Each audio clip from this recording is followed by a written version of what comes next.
CBS Young and the Restless spoilers. Jack was desperate, trapped on a boat adrift at sea, his future uncertain. He screamed for help, but no one heard. But a stroke of luck would appear, changing the course of this battle. The salty air clinging to the polished mahogany of the yacht's cabin was the only sign that Jack Abbott was no longer in Genoa City. Exhausted, stressed, and hungry, Jack was no longer alert.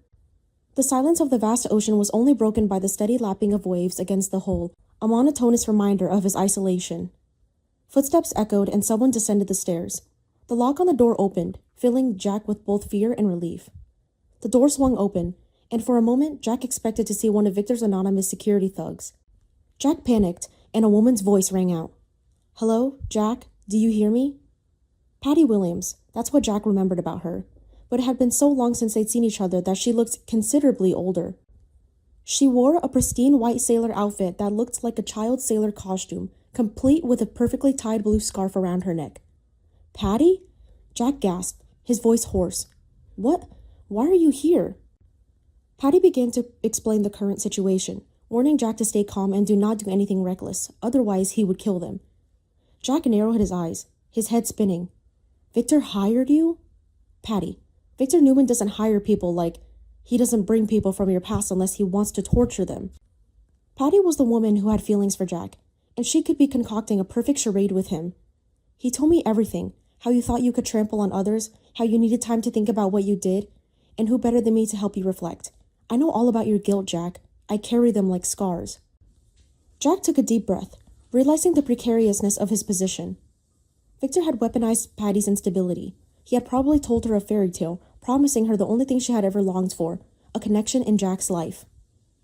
Victor never respected Patty. They were just using each other. That's what Jack warned him. Jack lunged forward and gave Patty a deep, passionate kiss, but in his heart, he always remembered Diane and Jabbit. Patty was being used by Jack, but she didn't know it. She only believed what Jack said, and that was a mistake.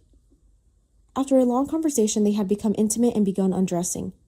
They had sex on the very bed where Jack was being held captive, the full extent of Patty's blissful experience. And now what? Patty laughed, a high, crisp laugh echoing through the walls. "Oh no, Victor, and I have a deal, a great deal." Her eyes drifted to the window, looking out at the endless blue. "He promised me a new life, a new beginning, somewhere far away where the doctors can't find me, where the noise stops. He said if I keep you here, if I make sure you don't escape and you're truly repentant, I'll get my freedom, real freedom, not just a day trip." Jack looked at her, seeing the despair hidden beneath the madness. She wasn't just a jailer, she was a believer. Victor had sold her to an illusion, and she was defending it with her life.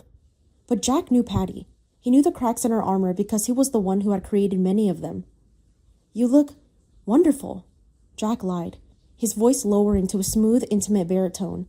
He leaned against the table, arms crossed, trying to project a relaxed confidence despite his pounding heart. "The sea air suits you." Patty blinked, losing her balance. She instinctively touched her hair. "Don't try to seduce me, Jack Abbott. I know you." "Really?" Jack asked softly. "Then you know that I never meant to hurt you. Mistakes were made, Patty. We were both to blame. But seeing you here, it brings back memories.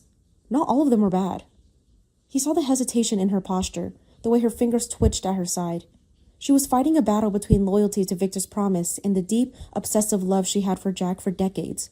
"You're trying to fool me," she whispered, though she didn't back down. "I'm trying to understand," Jack countered. "Victor locked me up, yes, but he put me in a room with the only woman who could ever see right through me. Maybe it was fate, Patty, not Victor." He reached out, his hand hovering a few inches from hers. "Tell me about the new life he promised. Is there room for forgiveness in it?" Patty stared at his hand, mesmerized. He said I had to be strong, that you would try to confuse me." "I'm not confusing you. I'm connecting with you," Jack said, his voice full of empathy. "We're both victims here, Patty. Victor is pulling the strings for both of us. But right now, just you and me, like in the old days." He saw her resolve crumble, replaced instead by a raw, heartbreaking longing. Jack moved closer, invading her personal space, using his physical presence as a tool. He needed her to see him not as a prisoner, but as the man she loved. "You've always been handsome," Patty murmured, her eyes tracing the line of his jawline. Even now, even when you're lying.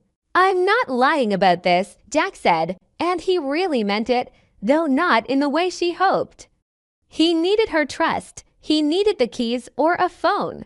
You have power here, Patty. You're in control. I like that about you. He reached up and tucked a stray lock of hair behind her ear. Her skin was cold, and she shivered as he touched her. The air in the cabin shifted, filled with a distorted intimacy. Jack knew he was playing with fire, but he had no other weapon. Jack, she gasped, her voice trembling. He leaned down, his eyes locking onto hers, displaying every ounce of sincerity he could muster. Help me understand, Patty. Help me see what Victor sees. Or better yet, show me that you're better than him. He closed the distance, pressing his lips against hers. It was a calculated act, a tactic born of desperation, but the reaction was instantaneous and explosive. Patty didn't just kiss him back, she devoured him. Her hands flew to his shoulders, gripping his shirt with a force that shocked him. She let out a low sound from her throat, a mixture of sobs and moans, and the kiss deepened, becoming more frantic and desperate. Jack allowed it, pulling her closer, his mind racing. Lower her guard, make her feel safe, then get the keys. The kiss ended, and they stumbled back toward the narrow bed bolted to the wall. Patty gasped, her eyes wide and gleaming with a terrifying light. I still love you, she whispered, not as a question, but as a confession. Victor was wrong. He said you hated me, but you don't hate me. You need me. I need you, Jack repeated, his words tasting like ashes. The encounter that followed was a hazy blend of manipulation and chaotic passion.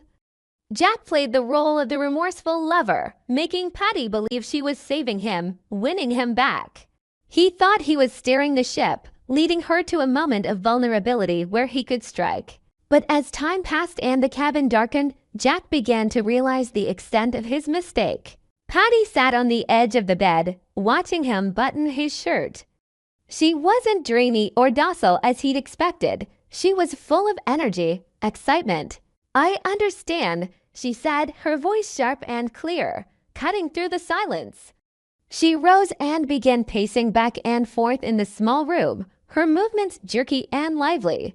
This is the test, Victor's final test. Jack stopped, his fingers frozen on a button. What do you mean? She turned, her face brightening with a terrifying smile.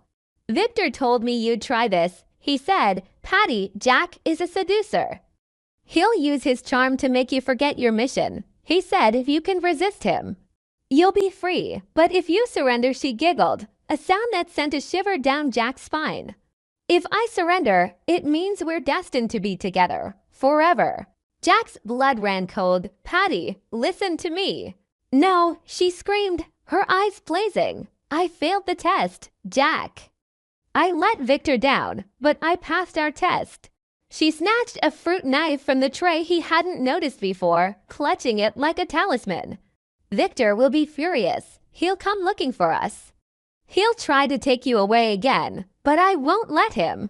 Patty, put the knife down, Jack said, raising his hands, his voice steady but his heart pounding in his chest. Victor doesn't need to know. He saw everything, she cried, flailing her arms wildly at the ceiling.